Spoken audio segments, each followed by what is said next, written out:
Magandang umaga mga bata! Tayo ngayon ay nasa ika-4 na araw sa ikalawang linggo ng ating pag-aaral. Handa na ba kayo?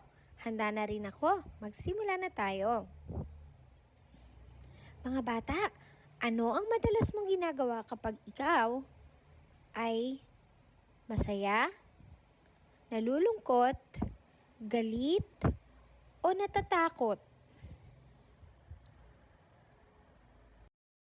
Ang mensahe ngayong araw na to ay maraming paraan upang mailabas ang ating emosyon. Kaya mong ilabas ang iyong nararamdaman sa pamamagitan ng pagkanta. Maaari mo ding ilabas ang iyong nararamdaman sa pamamagitan ng pagsayaw. Ang ibang bata naman ay gumuguhit at nagpipinta para mailabas ang kanilang nararamdaman.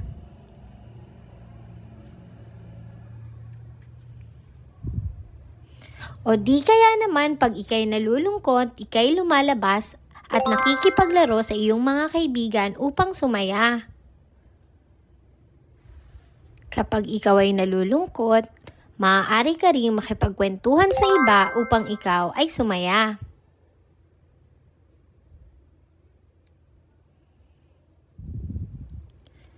Ang ibang bata naman ay gumagala sa iba't ibang paborito nilang lugar upang maging mas masaya. Kasama ang kanilang pamilya. Kaya mo namang ilabas ang iyong nararamdaman kapag malungkot sa pamamagitan ng pag-iyak. At syempre, tayo ay nagdadasal at nagsisimba sa tuwing tayo ay nakakaramdam ng kalungkutan kapag may problema. Pero narito naman mga bata ang hindi dapat gawin at maling gawain upang ilabas ang inyong nararamdaman.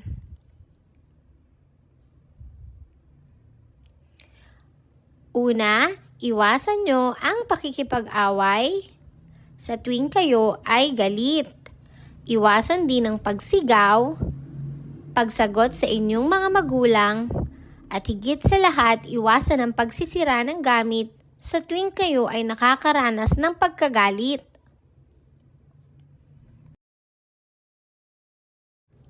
Subukan natin. Bakatin ang iyong kamay sa iyong kwaderno at isulat, "Ako ay nangangakong kokontrolin ang aking emosyon." Kulayan ito.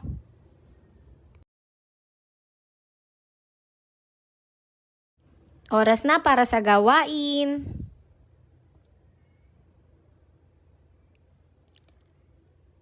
Lagyan ng check kung tama ang gawain at lagyan naman ng X kung mali ang mga gawain. Ngayon linggong ito, balikan natin ang letrang ating pinag-aaralan. Magbigay ng mga bagay na nagsisimula sa tunog M. Sa inyong red notebook, sumulat ng titik M. Halina't balikan. Ngayon linggong to, pinag-aralan natin ang mga hugis bilog. Ano-ano ang mga larawan na nakikita mo na hugis bilog? Sabihin mo nga ito.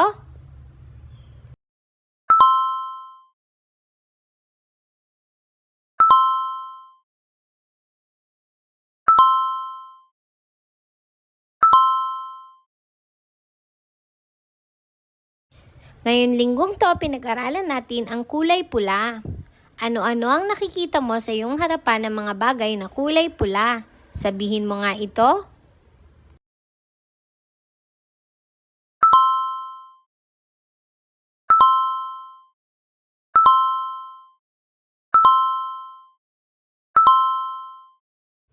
Ngayon linggong to, pinag-aralan natin ang bilang isa. Sa mga larawan na nakikita mo, ano ang mga bagay na may bilang isa? Banggitin mo ang mga ito.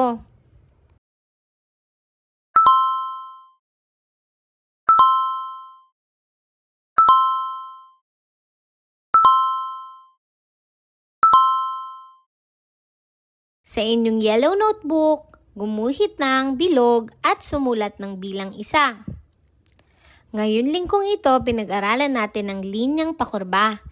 Natatandaan niyo pa ba ito mga bata? Mayroon tayong linyang pakurbang pailalim. Ito ang mga halimbawa ng linyang pakurbang pailalim. Nakikita niyo ba?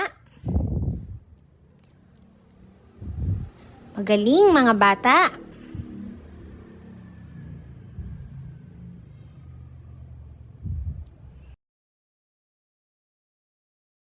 Meron din naman tayong linyang pakurbang pakanan at pakaliwa.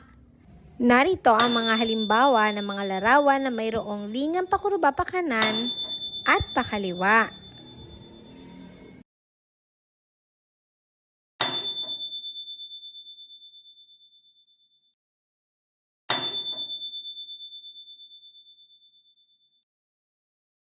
Oras na para sa gawain.